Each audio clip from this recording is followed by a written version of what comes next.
वर्ण व्यवस्था के अनुसार ब्रह्मा के शरीर के ऊपर ऊपर से नीचे तक 4 भागों से 4 वर्णों की उत्पत्ति की कल्पना की गई। ब्राह्मण, क्षत्रिय, वैश्य और शूद्र। उनके कर्तव्य भी उनके वर्णों के मुताबिक ही तय किए गए। हालांकि इन सबसे अलग कायस्थ की उत्पत्ति ब्रह्मा के शरीर के अंग विशेष से ना होकर पूरे शरीर से मानी गई है। ध्यानास्थ ब्रह्मा के शरीर से चित्रगुप्त महाराज उत्पन्न हुए। ब्रह्मा की काया में अवस्थित होने से कायस्थ कहलाए। हमारी पौराणिक मान्यता है कि कायस्थों को सभी वर्णों के गुण मिले और सभी वर्णों के कर्तव्यों को वो निर्वहन करते चले आ रहे हैं। ज्ञान, ध्यान, अध्ययन, योग, आयुर्वेद में कायस्थ ब्राह्मणों के समान है।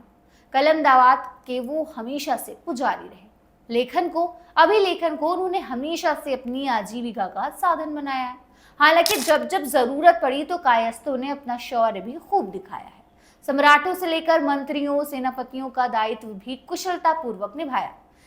कभी विभिन्न राजवंशों के रूप में आधे भारत पर राज किया। शिवाजी के सेनापतियों के तौर पर वीरता और बलिदान का उदाहरण पेश किया।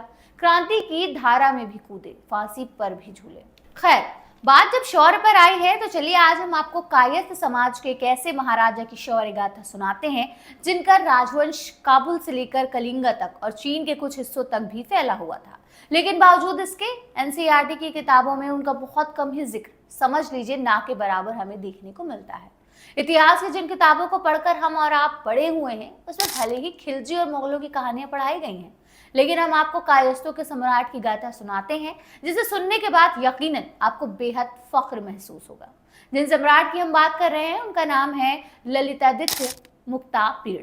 इस नाम से शायद बहुत कम लोग ही वाकिफ हों, लेकिन अगर आप इस वीडियो को आखिर तक देखेंगे तो आप सम्राट ललितादित्य मुक्तापीड़ के बारे में हर बड़ी से छोटी जानकारी हासिल कर लेंगे।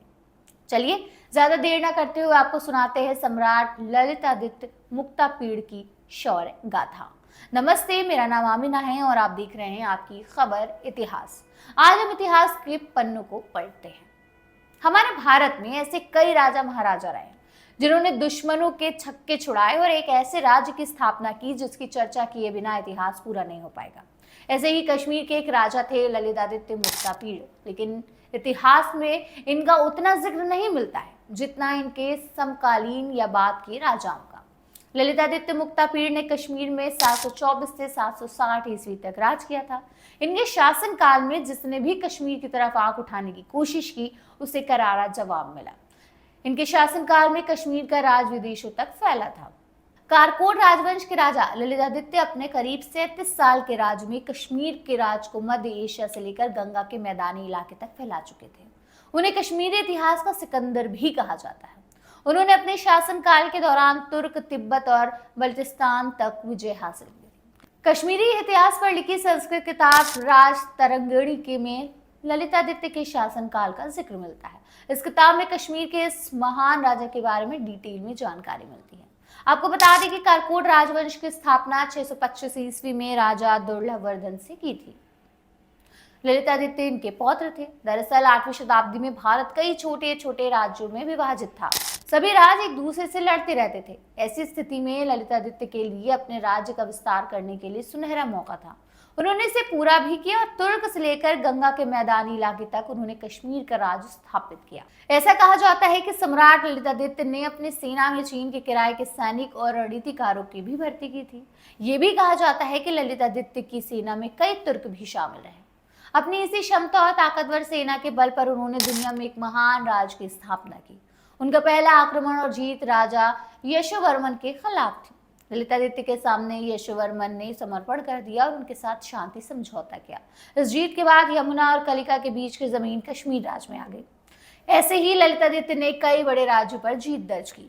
कहा जाता है कि उन्होंने सिल्क रूट के कुछ हिस्सों पर भी जीत हासिल की थी। माना जाता है कि तुर्फान और कुचान शहरों पर कब्जा किया था जो आज के चीन का हिस्सा है।